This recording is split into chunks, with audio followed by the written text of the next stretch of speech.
నమస్తే, welcome to KN TV నియోజకవర్గాల విశ్లేషణ కార్యక్రమానికి స్వాగతం. నా పేరు బ్రహ్మనాయుడు. ఈరోజు మనం గుంటూరు జిల్లాలోని రేపల్లె నియోజకవర్గం గురించి తెలుసుకుందాం. ఎందుకంటే ప్రస్తుతం జిల్లాల విభజన అయిన తర్వాత ఈ రేపల్లె నియోజకవర్గం ఇప్పుడైతే బాపట్ల జిల్లా కిందకు వస్తుంది. అయితే ప్రజల నానుడి ఇంకా అలవాటు పడలేదు కాబట్టి గుంటూరు జిల్లా రేపల్లె నియోజకవర్గం అని అంటున్నాను. మీరు కూడా ఇప్పుడు ప్రస్తుతానికైతే అలానే అనుకోండి. ఈ రేపల్లె నియోజకవర్గానికి సంబంధించి ఎన్ని ఓట్లు ఉన్నాయి, ఎంతమంది ఎమ్మెల్యేలుగా పోటీ చేశారు, వారు ఏం చేశారు, ప్రస్తుతం వారి పరిస్థితి ఏంది, రేపు ఏ పార్టీలు సిద్ధమవుతున్నాయి పోటీకి, ఏ అభ్యర్థులు సిద్ధంగా ఉన్నారు, పూర్తి స్థాయి సామాజిక రాజకీయ విశ్లేషణ గురించి ఇప్పుడు తెలుసుకుందాం. ఓట్లు ఎంతమంది ఉన్నాయి, ఏ సామాజిక వర్గానికి ఎన్ని ఓట్లు ఉన్నాయి అనేటువంటి పూర్తి స్థాయి విశ్లేషణ తెలుసుకుందాం. అయితే ఈ రేపల్లె నియోజకవర్గానికి సంబంధించి ఎన్ని ఓట్లు ఉన్నాయో ఒకసారి చూద్దాం. రేపల్లె నియోజకవర్గంలో 2,22,000 ఓట్లు ఈ నియోజకవర్గంలో ఉన్నాయి ప్రస్తుతం. మీ అందరికీ తెలియనటువంటి విషయం ఏంటంటే, చాలామందికి రేపల్లెలో ఈ జనరేషన్కి చాలామందికి తెలుసో తెలీదో నాకైతే తెలీదు. అసలు ఈ రేపల్లెకి ఆ పేరు ఎలా వచ్చిందంటే, అంతకుముందు రేపల్లెని రేవులపల్లి అని పిలిచేవాళ్ళు. ఆ రేవులపల్లి కాలక్రమేణా రేపల్లెగా మారింది. అది రేపల్లె పేరుకున్నటువంటి ఒక చరిత్ర. అయితే అసలు ఈ రేపల్లెలో ముందు సామాజిక వర్గాల పరంగా చూద్దాం. ఫస్ట్ ఏ కులం ఎన్ని ఓట్లు ఉన్నాయి అనేది ఒకసారి ముందు తెలుసుకుందాం మనం విశ్లేషణలో పోయే ముందు. అయితే ఇక్కడ అత్యధిక డామినేటింగ్ క్యాస్ట్. ఇంకొక విషయం చెప్తాను మీకు ఈ సామాజిక వర్గాలు చెప్పేటప్పుడు. గతంలో కూచినపూడి అనేటువంటి ఒక నియోజకవర్గం ఉండేది ఇక్కడ. ఆ నియోజకవర్గం కూడా కొన్ని మండలాలు రేపల్లెలో మెర్జ్ అవ్వటం వల్ల కులాల లెక్కలు మారిపోయినాయి. అంత ముందున్న పరిస్థితి వేరు, 2009కి ముందు వేరు. 2009లో కొన్ని నియోజకవర్గాలు రద్దయ్యి కొన్ని నియోజకవర్గాల్లో కలవటం అనేది మీ అందరికీ తెలుసు. అయితే ఆ క్రమంలో ఈ రేపల్లెలో కూడా కూచినపూడి నియోజకవర్గం రద్దే రేపల్లెలో కలిసింది. అయితే ఇప్పుడు ప్రస్తుతం చెప్పుకుందాం, గతం ఇంకా అనవసరం. ప్రస్తుతం గౌడ సామాజిక వర్గం ఓట్లు ఇక్కడ 40 నుంచి 42,000 ఓట్లు ఉన్నాయి. అతి బలమైనటువంటి సామాజిక వర్గం. ఈ సామాజిక వర్గానికి సంబంధించినటువంటి వ్యక్తి అనగాని సత్యప్రసాద్ గారు ప్రస్తుతం తెలుగుదేశం పార్టీ తరపు నుంచి ఎమ్మెల్యేగా ఉన్నారు, ప్రాతినిధ్యం వహిస్తున్నారు ఇప్పుడు. తర్వాత కాపు సామాజిక వర్గం. కాపు సామాజిక వర్గానికి సంబంధించి 36,000 నుంచి 39,000 ఓట్లు ఉన్నాయి ఈ నియోజకవర్గంలో. అయితే ఇప్పుడు ఈ నియోజకవర్గంలో కాపు సామాజిక వర్గం సంబంధించిన అభ్యర్థులు పోటీ పడే పరిస్థితి లేదు. అయితే ప్రత్యేకంగా చెప్పుకునేది ఏంటంటే, ఈ నియోజకవర్గం యొక్క మొట్టమొదటి ఎమ్మెల్యే కాపు. ఆయన పేరు ఎడం చెన్నయ్య. ఆయన్ని దండాల చెన్నయ్య అని కూడా అంటారు. ఆయన దగ్గరికి వెళ్ళి దండం పెడితే ఏ పనైనా ఇద్దంట.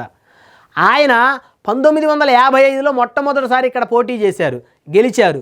ఆ తర్వాత నుంచి 78 వరకు రాజకీయాల్లో ఉన్నారు. 3 సార్లు ఎమ్మెల్యేగా గెలిచినటువంటి ఒకే ఒక్క నాయకుడు కాపు సామాజిక వర్గానికి సంబంధించినటువంటి ఎడం చెన్నయ్య గారు. అయితే తర్వాత పల్లెకారు సామాజిక వర్గం, అంటే మత్స్యకారులు అంటారు చూడండి, మత్స్యకారు సామాజిక వర్గం. వారు ఇక్కడ 12,000 నుంచి 13,000 ఉన్నారు. అయితే ఇక్కడ మాజీ శాసనసభ్యుడైనటువంటి మోపిదేవి వెంకటరమణ గారు, ఆయన 2009లో ఈ నియోజకవర్గం నుంచి గెలిచారు. ఈ నియోజకవర్గం నుంచి మళ్ళీ 14-19లో ఓడారు. మొన్న ఎమ్మెల్సీ తీసుకుని మంత్రిగా చేశారు. ప్రస్తుతం రాజ్యసభ సభ్యులుగా కూడా ఉన్నారు. అంటే ఈ నియోజకవర్గానికి సంబంధించినటువంటి నాయకుడు కూడా ఓట్లు తక్కువ నాయకుడు ఇక్కడ అధికారం చెలాయిస్తున్నారు, బలంగా ఉన్నారు. తర్వాత రెడ్డి సామాజిక వర్గం కేవలం 11,000 ఓట్లే ఉన్నాయి, పెద్ద ప్రభావితం ఏం కాదు ఇక్కడ వారు. ఆ తర్వాత మైనార్టీలు, ముస్లిం మైనార్టీకి సంబంధించి 12,000 నుంచి 14,000 ఓటింగ్ ఉంది ఇక్కడ. ఆ తర్వాత యాదవ సామాజిక వర్గం, వీరు 12,000 ఓటింగ్ ఉంది ఇక్కడ. ఆ తర్వాత మాల సామాజిక వర్గం, ఇక్కడ 18,000 ఉన్నారు వాళ్ళు. మాదిగ సామాజిక వర్గం 12,000 ఉన్నారు. ఆ తర్వాత వైశ్యులు 6,000 మంది ఉన్నారు ఇక్కడ వైశ్యులు. ఆ తర్వాత బ్రాహ్మణులు ఇక్కడ 3,000 మంది ఉన్నారు బ్రాహ్మణులు. ఆ తర్వాత కమ్మ సామాజిక వర్గం వచ్చేసరికి ఇక్కడ 8,000 ఓటింగ్ ఉంది. ఇక ఇతరులు అంటే నేను గతం మన నియోజకవర్గ విశ్లేషణలో కూడా చెప్పాను, 1,000, 2,000, 3,000, ఆ తక్కువ 500, 600, 200 ఉన్నటువంటి చిన్న చిన్న సామాజిక వర్గాలన్నీ కలిపి కూడా ఇతరుల కింద మనం కన్సిడర్ చేస్తాం, ఎందుకంటే వారందరే రాయటం కుదరదు కాబట్టి. అయితే ఇక్కడ 2 సామాజిక వర్గాలు పోటీ, ఒకటి గౌడ, 2 కాపు రాజకీయంగా. కాకపోతే నాయకులు వచ్చేసరికి ఇక్కడ గౌడ సామాజిక వర్గం, పల్లెకార సామాజిక వర్గానికి సంబంధించిన నాయకులు. అది ఇప్పుడు ఒకసారి చూద్దాం. 2019 ఎన్నికల్లో తెలుగుదేశం పార్టీ తరపు నుంచి ఇక్కడ అనగాని సత్యప్రసాద్ గారు పోటీ చేసి 89,000 975 ఓట్లు సంపాదించి ఎమ్మెల్యేగా నెగ్గారు ఆయన 2009లో పోటీ చేసి ఓటమి చెందారు. 2014 ఎమ్మెల్యేగా గెలిచారు. 2019 ఎమ్మెల్యేగా గెలిచారు. అయితే మోపిదేవి వెంకటరమణ గారు ఈయన వైఎస్ఆర్ కాంగ్రెస్ పార్టీకి సంబంధించినటువంటి నాయకుడు. ఈయన వచ్చేసరికి గతంలో కూచినపూడిలో 2 సార్లు ఎమ్మెల్యేగా చేశారు. 99, 2004 ఇందాక చెప్పుకున్నాం మనం. కూచినపూడి నియోజకవర్గం అనేది కొన్ని మండలాలు రేపల్లలో మెర్జ్ అయిపోయింది అని. అయితే ఈయన రాజశేఖర రెడ్డి గారికి అత్యంత ప్రీతిపాత్రుడు. జగన్మోహన్ రెడ్డి గారికి సంబంధించినటువంటి కేసుల్లో కూడా ఈయన జైలుకి కూడా వెళ్ళారు. మీ అందరికీ తెలిసినటువంటి విషయమే. చాలా రిమాండ్లో ఉన్నారు. అంత విడదీర అనేట అవినాభావ సంబంధం ఆయనకి వైఎస్ రాజశేఖర రెడ్డి గారి కుటుంబానికి. అయితే మోపిదేవి వెంకటరమణ గారికి వచ్చేసరికి 2009లో ఇక్కడ ఈయన ఎమ్మెల్యేగా పోటీ చేశారు. ఇంకొక విషయం, ఇక్కడ ఇంకొక నాయకుడి గురించి చెప్పుకోవాలి. దేవినేని మల్లికార్జునరావు గారు. ఈయన కమ్మ సామాజిక వర్గానికి సంబంధించినటువంటి వ్యక్తి. అయితే ఈయన 2004 కాంగ్రెస్ పార్టీ తరపు నుంచి ఎమ్మెల్యేగా గెలిచారు. మీ అందరికీ ఒక విషయం, 2004లో కాంగ్రెస్ పార్టీ టికెట్లు మొత్తం రాజశేఖర రెడ్డి గారు ఇవ్వాల. బాగా ఇస్తే ఒక 30 నుంచి 40 ఇచ్చుంటారు, లేకపోతే 50 టికెట్లు ఇచ్చుంటారు. 294 నియోజకవర్గాల టికెట్లు బాగా ఇస్తే రాజశేఖర రెడ్డి గారి చేతుల మీదుగా 100 టికెట్లు పోయి ఉంటేమనుకోవచ్చు. నాకైతే డౌటే అన్నీ కూడా. ఎందుకంటే అప్పుడు రాజశేఖర రెడ్డి గారు అందరు నాయకులు లాంటి వాళ్ళే. కాకపోతే పీసీసీ అధ్యక్షులుగా అప్పుడు పనిచేశారు. అంతకుముందు అప్పుడుకి డిఎస్ గారు ఉన్నారు పీసీసీ అధ్యక్షుడిగా 2004 ఎన్నికల ముందు. అయితే చాలామంది పి జనార్దన్ రెడ్డి, జేసీ దివాకర్ రెడ్డి లాంటి హేమీలు కాంగ్రెస్ పార్టీలు అప్పట్లో మంచి ఒక స్థాయిలో ఉన్నారనమాట. జేసీ దివాకర్ రెడ్డి గారు లాంటి వ్యక్తులు.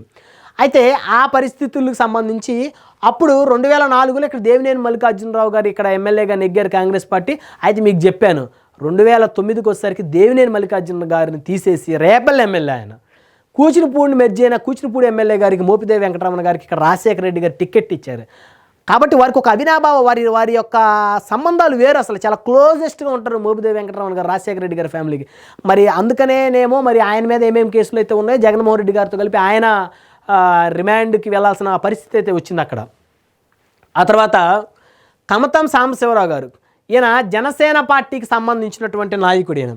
ఈయన మొన్న ఎన్నికల్లో పోటీ చేస్తే 2019లో 11,761 ఓట్లు సాధించారు. ఇంకొక విషయం అందరికీ ఇక్కడ చాలా స్పష్టంగా చెప్పేది ఏంటంటే, నేను ఫస్ట్ ఎన్నికలకు ముందు 2019 ఎన్నికలకు ముందు దేవినేని మల్లికార్జునరావు గారు అప్పటికి మాజీ ఎమ్మెల్యే కదా ఆయన 2004లో ఆయన జనసేన పార్టీలో చేరారు. ఎలక్షన్ ముందు జనసేన నుంచి పోటీ చేయాలనేటువంటి ఆలోచనతో చేరారు. అయితే ఆయన ఎమ్మెల్యే టికెట్ పొందే టైంకి ఆ టికెట్ ఆయన కాకుండా కమతం సాంబశివరావు గారికి కేటాయించారు. అప్పుడు చాలామంది అప్పుడే ప్రచారం చేశారు. జనసేన పార్టీ అనేది టీడీపీ బి టీం అనేటువంటి ప్రచారం ఈ నియోజకవర్గానికి సంబంధించి వచ్చింది. ఎందుకంటే అక్కడ ఆయన బలంగా ఉన్నారు, ఆయన అయితే ఖచ్చితంగా గెలుస్తాడనే అవకాశాలు ఉన్నాయని అందరూ అన్నారు. 2004 ఆల్రెడీ ఎమ్మెల్యే, ఆయన మాజీ ఎమ్మెల్యే. అంత బలమైన నాయకుడిని తీసేసి కమతం సాంబశివరావు గారికి ఇవ్వటం వెనక చంద్రబాబు గారు, పవన్ కళ్యాణ్ గారు కలిసి ఏదైనా చేశారనేటువంటి పుకారులు వైసీపీ రేపింది. అయితే ఆ పుకారులు తప్పు, అవాస్తవం. ఎందుకు దేవినేని మల్లికార్జున గారికి సీట్ ఇవ్వలేదంటే, దేవినేని మల్లికార్జున గారు ఒక ప్రముఖ టీవీ ఛానల్ అధినేత ద్వారా తెనాలి ఎమ్మెల్యే టికెట్ ట్రై చేశారు టీడీపీ తరపు నుంచి. టీడీపీకి మన పోటీ చేసిన అభ్యర్థిని ఏమో పార్లమెంట్కి పంపమని, ఆ తెనాలి ఎమ్మెల్యే టికెట్ తనకు కావాలని చెప్పేసి ప్రధాన మీడియా ఛానల్ సంబంధించిన చైర్మన్, మనం పేరు చెప్పకూడదు, ఆయన ద్వారా ట్రై చేశారు. కాబట్టి ఆ విషయం జనసేన పార్టీ ఆఫీస్కి చేరింది. అయితే పవన్ కళ్యాణ్ గారు ఒక నిర్ణయం తీసుకున్నారు. ఒకవేళ దేవినేని మల్లికార్జున గారికి టికెట్ ఇచ్చినా రేపొద్దున ఎమ్మెల్యేగా ఆయన నెగ్గితే మన పార్టీలో పార్టీ మారి టీడీపీలోకి పోతారు అనేటువంటి బలమైనటువంటి సంకేతం పవన్ కళ్యాణ్ గారు నిర్ణయించుకొని దేవినేని మల్లికార్జునరావు గారికి టికెట్ను నిరాకరించారు అనేటువంటి వాదన ఉంది. ఇప్పుడు వాదనలో ఏదైనా కూడా ఒక ఆరోపణలో వాస్తవం అవాస్తవం అనేది భగవంతుడికి తెలియాలి, ఆరోపణ చేసిన వాళ్ళకి తెలియాలి, మనం జడ్జి చేయలేము.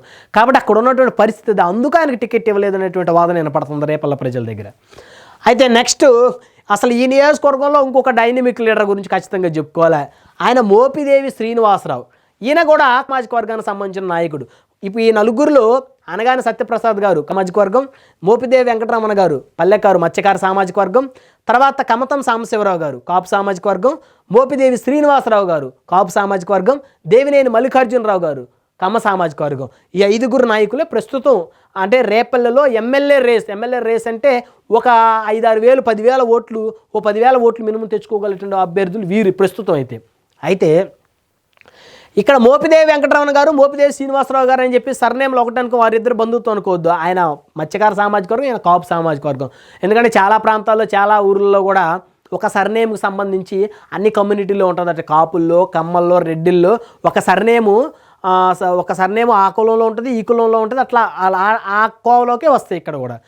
అయితే మోపిదేవి శ్రీనివాసరావు గారు 2014లో కాంగ్రెస్ పార్టీ తరపు నుంచి పోటీ చేసి 12,981 ఓట్లు తెచ్చుకున్నారంటే అది చాలా పెద్ద విషయం. ఎందుకంటే కాంగ్రెస్లో 4 సార్లు 5 సార్లు ఎమ్మెల్యేగా గెలిచి 2-3 సార్లు మంత్రి పదవులు అనుభవించిన వారికే 10,000 ఓట్లు కూడా రాకుండా గల్లంతైన పరిస్థితుల్లో మోపిదేవి శ్రీనివాసరావు గారు ధైర్యంగా ఇక్కడ కాంగ్రెస్ పార్టీ తరపు నుంచి నామినేషన్ వేసి దగ్గర 13,000 ఓట్లు తెచ్చుకున్నారంటే గొప్ప విషయం.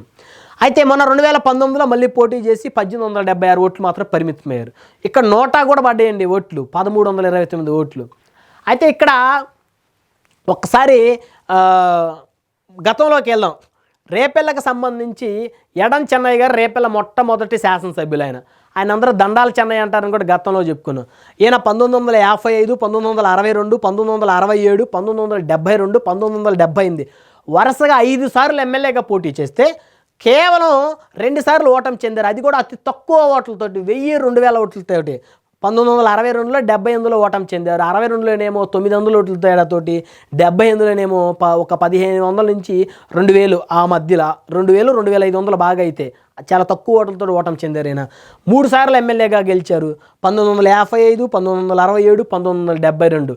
అయితే ఈయనకు సంబంధించి ఇక్కడ ఎడం చెన్నయ్య గారు ఇన్నిసార్లు 5 సార్లు కంటెస్ట్ చేసి ఎమ్మెల్యేగా మన పార్టీ తరపు నుంచి నెగ్గారు కాబట్టి మీకు ఏం కావాలని అప్పట్లో ఇందిరాగాంధీ గారు ఈయన అడిగితే నాకేమొద్దు, అంటే ఈయన యావదాస్తులు అమ్మి రేపల ప్రజలకు దారాదత్తం చేశారు. ఆ రోజుల్లో రాజకీయాలంటే ఉన్న ఆస్తులు అమ్మి రోడ్లు వేయించడమే, ప్రభుత్వం దగ్గర నుంచి కూడా పెద్ద కాంట్రాక్ట్లు ఏమి వచ్చేవి కాదు. ఈ రోజుల్లో రాజకీయాలంటే ఎన్నికల ముందు 50 కోట్లు పెట్టామా, ఎన్నికలు అయిపోయి ఎమ్మెల్యేగా గెలిచి అధికార పార్టీలో ఉంటే 500 కోట్లు సంపాదించుకున్నామా అనేటువంటి రీతులు ఇవాళ నాయకులు ఉన్నారు. ఆ నాయకులు చెన్నై గారి టైంలో ఉన్నటువంటి రాజకీయాలు వేరు, ఇప్పుడు రాజకీయాలు వేరు. ఈయన మా రేపెల్ల ట్రైన్కి, ఎందుకంటే సికింద్రాబాద్ రేపెల్ల ట్రైన్ సర్వీస్ మీ అందరికీ తెలుసు, రేపెల్ల ప్యాసింజరు 3 బోగీలు మాత్రమే ఉన్నాయి కాబట్టి భోగీల సంఖ్య పెంచండి, ఇది ఒక్కటి చేయండి మా ప్రాంత ప్రజలకి, నాకేమొద్దు అని చెప్పేసి రేపల్ల భోగీల సంఖ్యని పెంచి, అంటే కేంద్ర ప్రభుత్వం ద్వారా, అది రాష్ట్ర ప్రభుత్వం పరిధిలో కాదు, ఇందిరాగాంధీ గారి దగ్గరికి వెళ్ళి మొరపెట్టుకొని రేపల్ల ప్రాంత వాసులకి మరి రైలు సౌకర్యార్థం కోసం ఎక్కువ భోగీలు వేయించినటువంటి ఘనత ఎడం చెన్నయ్య గారికి దక్కింది. అయితే ఆ తర్వాత 89 ఎన్నికల్లో ఇక్కడ మళ్ళీ అంబటి రాంబాబు గారు కాపు సామాజిక వర్గానికి సంబంధించినటువంటి అభ్యర్థి ఇక్కడ ఎమ్మెల్యేగా గెలిచారు. అంబటి రాంబాబు గారు అంటే అందరికీ తెలుసు, ప్రస్తుత మంత్రి. అయితే ఈయన గురించి 2 మాటలు చెప్పాలి. వంగవీటి మోహన్ రంగా గారి హత్య 1989 డిసెంబర్ 26 జరిగిన తర్వాత రాష్ట్రంలో ఒక ఉప్పెన వాతావరణం చెలరేగింది. రాష్ట్ర వ్యాప్తంగా నిరసనలు జరిగాయి. టీడీపీ పూర్తిగా పతనం అయిపోయింది, కాంగ్రెస్ గెలిచింది. ఎందుకంటే జీవం లేక చచ్చుబడిన కాంగ్రెస్ని వంగవీటి మోహన్ రంగా గారు తన ప్రాణ త్యాగంతో, తన త్యాగం వల్ల తెలుగుదేశం పార్టీ డౌన్ అయ్యి ఒకసారి కాంగ్రెస్ అధికారంలో రావటం, ఆనాడు ఆయన హత్య అనేది అందరికీ తెలుసు. కాకపోతే ఈ పచ్చ మీడియా, బులుగు మీడియా ఏంటంటే కుల పురుషుల్ని యుగ పురుషులుగా ప్రజల సొమ్మంతా మేచిన మహానేతలుగా చిత్రీకరించి చరిత్రను వక్రీకరిస్తాయి కాబట్టి వారెక్కడ ప్రస్తావించరు. ఒకసారి చరిత్ర చూసుకుంటే 89 కాంగ్రెస్, చచ్చిపోయిన కాంగ్రెస్ ఎట్ట బతికిందంటే వంగవీటి మోహన్ రంగా గారి హత్య అని ఈ దేశంలో ఉన్నటువంటి ప్రతి మనిషికి తెలుసు, రాజకీయాల మీద అవగాహన ఉన్న వాళ్ళకి. అయితే 89లో అంబటి రాంబాబు గారికి ఎమ్మెల్యే టికెట్ ఇస్తే ఎడం చెన్నయ్య గారు ప్రతి గడపకి వెళ్ళి, ఎందుకంటే అప్పుడు 3 సార్లు చేస్తున్నారు ఎమ్మెల్యేగా, ప్రజలకు ఎంతో సర్వీస్ చేస్తున్నారు, గడపకి వెళ్ళి అంబటి రాంబాబు గారికి ఓటేసి ఎమ్మెల్యేగా గెలిపించండి అని చెప్పేసి అంబటి గారిని గెలిపించిన ఘనత ఆ రోజు ఎడం చెన్నయ్య గారికి దక్కిద్ది. ఆయనకి టికెట్ రావడంలో పుంజాల శివశంకర్ గారి యొక్క మరి కుమారులు, మరి ఆ రోజు ఉన్నటువంటి వారైనా కానీ, లేదా పుంజాల శివశంకర్ గారికి ఆయనకి టికెట్ ఇప్పించడంలో 30 మంది కాపు అభ్యర్థులకి టికెట్ ఇప్పించడం, అందులో ఒకరు అంబటి. ఆ రోజు అంబటి రాంబాబు గారు రంగా గారి ప్రాణత్యాగం, ఎడం చెన్నయ్య గారు ఇంటింటికి తిరిగి ఓట్లు అడగటం వల్ల ఎమ్మెల్యే అయ్యి ఆ కృతజ్ఞత భావాన్ని మర్చిపోయినటువంటి పరిస్థితి. ఎందుకంటే ఆయన ఎప్పుడు కూడా రంగా గారికి జరిగిన అన్యాయాల మీద ఏ రోజు మాట్లాడిన పరిస్థితి కాదు.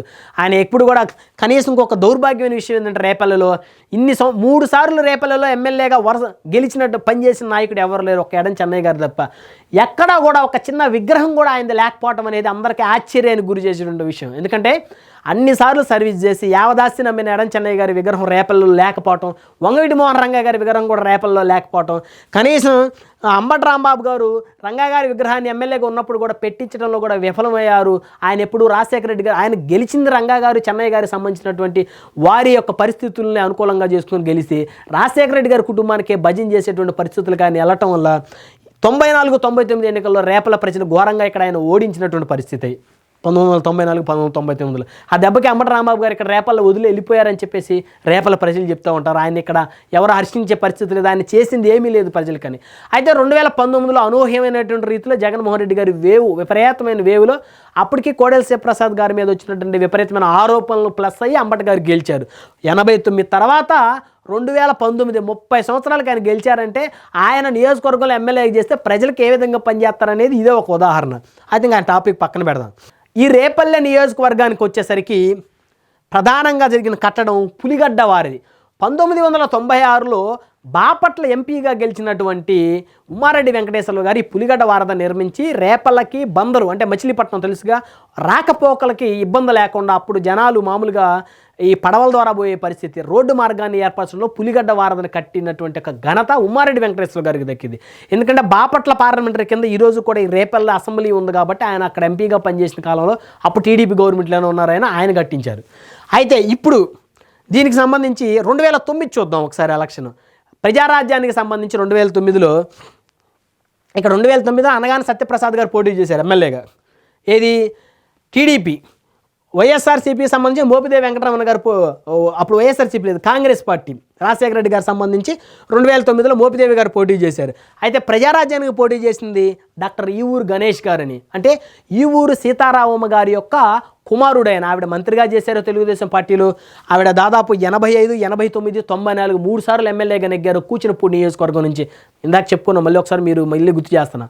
కూచినపూడి నియోజకవర్గం అనేది రేపల్లలో మెర్జి చేశారు. అయితే వారి సీతారామమ్మ గారి కుమారుడు ఈవూరు గణేష్ గారు పోటీ చేస్తే 26,516 ఓట్లు కూడా తెచ్చుకున్నారు. ఇక్కడ అనగాని సత్యప్రసాద్ గారు 9లో ఓడిపోయిన తర్వాత 14లో గెలవడానికి ప్రధాన కారణం ఒకటే.